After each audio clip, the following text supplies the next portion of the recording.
حاجي صاحب څه وایي ننني احتجاج باره کې خیال خو دا و چې عوام به ډېر ګڼ تعداد کې راوځي خو هغومره منظم نه راځي چې څنګه توقع وه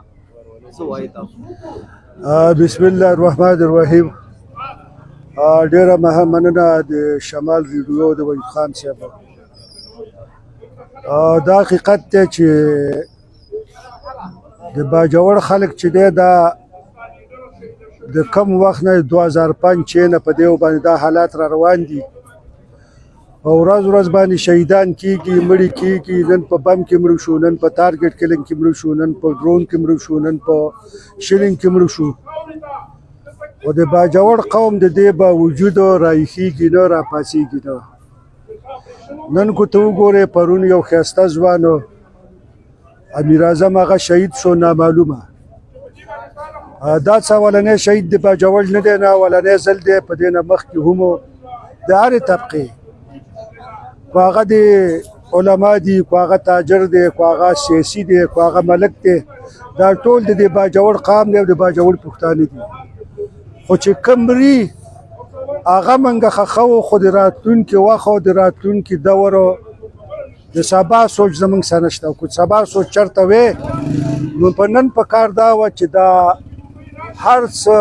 دلته ډک وي او یو داسې احتجاج نن شوی وی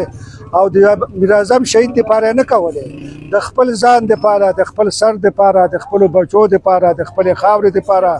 د خپل باجوړ دپاره یې کلی وی خو موږ هم په دې افسوس کوو چې یو طرف ته سوشل میډیا باندې څه ملګري داسې دي چې زیات په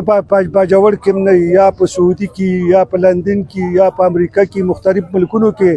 څه دلته پنجاب په ښارونو کې څه په دې خپل لوکل باجوړ کې چې سوشل میډیا ته کینی نو وایي مشر سیاسي خلک او قومي مشر تپوس نه کوي خو چې کله د تپوس راوځي نو خو چې کله سیاسي مشر او قومي مشر او مشران احتجاج ته راوځي نو بیا د عوامو دغه پوزیشن چې نه دی تعیني په دې کې زه دا نه وایم چې دا د یو پارټۍ احتجاج دی دا د ټول باجوړ احتجاج دی خو چون کې دا کس چې کوم نو دا د عوامي نیشنل پارټۍ سره تعلق و خو نن د عوامي نیشنل پارټۍ هم زه په هغه تعداد کې نه یم کوم چې د دې وړه په کار و